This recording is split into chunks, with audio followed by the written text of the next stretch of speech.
नमस्ते, मी आहे प्रगती किचन रेसिपीमध्ये तुमचं खूप खूप खूप स्वागत आहे। आज आपण इथे अगदी झटपट बनणारी भाजी तयार करणार आहोत। आपल्याला सकाळी खूप घाई असते, काय भाजी करावी काही समजत नाही, त्याकरता मी आज ही रेसिपी घेऊन आलेली आहे। तर इथे मी शिमला मिरची घेतलेली आहे, थोडीशी फ्लॉवर घेतलेली आहे, बटाटे घेतलेले आहेत आणि थोडेसे वाटाणे घेतले आहे। अशा माझ्याकडे थोड्या भाज्या उरलेल्या होत्या, मी त्या सगळ्या अशा बारीक छान कापून घेतलेल्या आणि स्वच्छ धुवून घेतलेल्या आहेत। तर आता आपण ही भाजी अगदी झटपट तयार करणार आहोत। म्हणजे आपल्याकडे जर वेळ कमी असेल तर तुम्ही ही भाजी कशी करायची ते तुम्हाला मी आज दाखवेल। आता इथे मी एका कुकरमध्ये तेल ठेवले गरम करायला। आता ही भाजी मी कुकरमध्ये करणार आहे, कारण की ह्या भाजीला जास्त वेळ मला द्यायचा नाही आहे, मला ही झटपट तयार करायची आहे, त्यामुळे मी कुकरमध्ये करेन। तुमच्याकडे वेळ असेल तर तुम्ही कढईतही ही भाजी करू शकता, पण जर तुमच्याकडे वेळ कमी असेल, पटकन तुम्हाला ऑफिसला किंवा डब्याला ही भाजी द्यायची असेल तर तुम्ही अशा पद्धतीने भाजी बनवू शकता। इथे मी 1 चमचा मोहरी टाकलेली आहे, 1 चमचा मी इथे जिरं टाकेल, छान तडतडू द्यायचं आहे आपल्याला।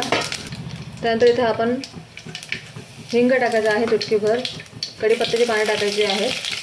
त्यानंतर आपण याच्यामध्ये 1 टोमॅटो टाकणार आहे बारीक चिरलेला, तो पण छान परतून घेऊया आपण। आता ह्या भाजीमध्ये मी कांदा आणि लसूणचा वापर केलेला नाही आहे, त्याच्यामुळे ही बिना कांदा लसूणची भाजी आहे। त्याच्यामुळे थोडीशी आपण हळद टाकूया, अर्धा चमचा, आणि लाल तिखट टाकूया। तुम्ही तुमच्या टेस्टनुसार लाल तिखट टाकू शकता किंवा लाल तिखटच्या तुम्ही हिरवी मिरचीचाही वापर करू शकता।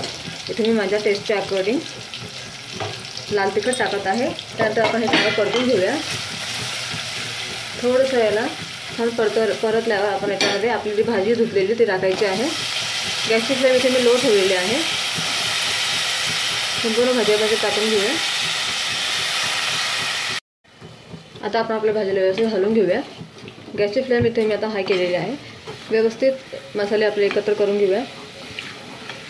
हे बघा, अगदी झटपट तयार होते आणि खूप टेस्टी लागते, तुम्ही नक्की ट्राय करा, लहान मुलंही अगदी आवडीने खातात। त्यानंतर आपण याच्यामध्ये टाकायचं आहे कमी प्रमाणात मीठ।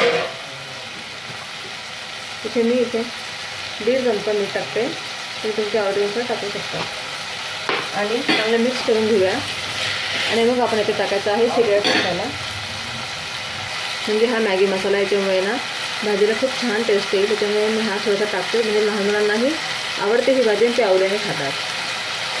ठीक आहे, हा मसाला टाकून नक्की ट्राय करा। आता ही भाजी मी थोडीशी कोरडीच ठेवणार आहे, तुम्हाला लागेल तुम्ही पातळही करू शकता। आता आपण याला चांगले मिक्स करून घेऊया।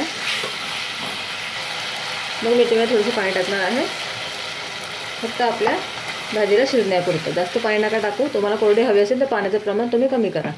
आता आपण याला झाकून 2 शिट्ट्या काढून घेऊया। जास्त पण ओव्हर कुक करायचं नाही, नाही तर भाजीची टेस्ट बिघडू शकते।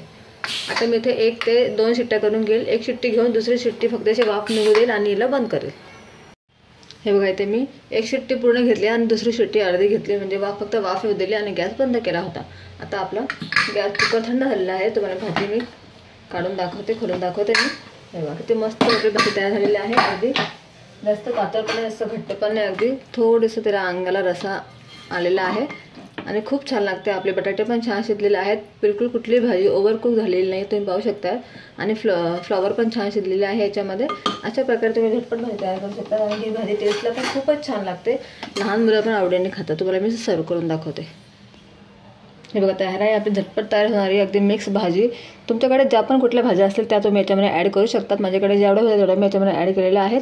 तुम्ही जर तुमच्याकडे लहान थोड्या भाज्या असतील त्या तुम्ही सगळ्या ॲड करून अशा प्रकारे भाजी बनवू शकतात। अगदी झटपट तयार होते, आणि कुकरमध्ये बनवा, म्हणजे जेव्हा तुम्हाला वेळ नसेल तेव्हा तुम्ही अशा प्रकारे कुकरमध्ये ही भाजी बनवून बघा, खूपच टेस्टी लागते, लहान मुलंही अगदी आवडीने खातात। आणि याच्यामध्ये तुम्ही मॅगी मसाला टाकून जर तुम्ही ही भाजी केली ना, त्याची टेस्ट अगदी छान येते। तुम्ही नक्की ट्राय करा। तुम्हाला जर माझी आजची रेसिपी आवडली असेल तर माझ्या रेसिपीला नक्की लाईक करा। चॅनलवर तुम्ही नवे असतील तर माझ्या चॅनलला सबस्क्राईब करा आणि शेअर करायला बिलकुल विसरू नका। बाय।